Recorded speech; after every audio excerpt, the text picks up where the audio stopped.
Benim adım Zeynep, soyadım Güngör. 12 yaşındayım. Burayı çok seviyorum, hocalarımı ve arkadaşlarımı. Buraya böyle tecrübeli Kur'an şeylerini daha iyi öğrenmek için geliyorum yani. Seviyorum burayı, hocalarım çok güzel. Arkadaşlarımla oynuyorum. Hangi dersleri öğreniyorsun? Bazı peygamberlerimizin hayatını, kadınları falan. Gaziantep Peygamber sevdalıları bize bu okulu açtığı için teşekkür ederim. İsmim Esma Nur, soyadım Koç. Buraya geldim, burası çok güzeldi. Kur'an öğrenmek için geldim, tecrüde geçeceğim. Burası güzeldi. Kur'an öğrenmek için geldim. Ve burası çok güzel, burayı sevdim. Arkadaşlarımla oyun oynuyorum. Hocalardan ders dinliyoruz. Mesela kalın harfler, ince harfleri öğreniyoruz.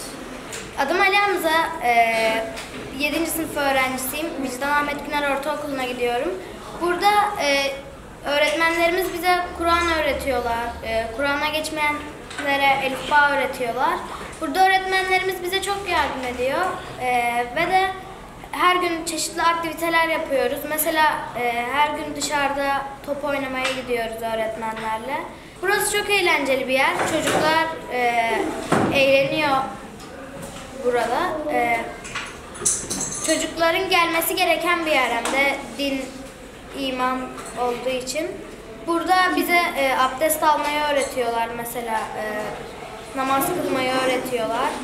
Her gün hocalarımız bize fıkralar, hikayeler anlatıyor, sorular soruyor ve o soruları doğru bilenlere falan ödüller veriyorlar. Burası çok güzel bir yer. Peygamber sevdalılarına bu yaz kursunu açtığı için çok teşekkür ederim. Adım Mustafa Kaya, 7. sınıf öğrencisiyim. Burada yaz okuluna geldik. Bizi burada gezilere götürüyorlar. Kur'an öğretiyorlar. Elifba'dakiler Kur'an'a geçince hediyeler veriyorlar.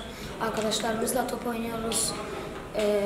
Son 2 ders bizi bedenlere çıkartıyorlar. Bize yani Kur'anları tecvidle öğretiyorlar.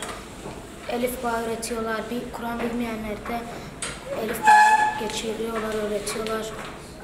Her ders burada Kur'an dersleri veriyoruz. Sohbet anlatıyorlar. Bize bilgi kazandırıyor yani.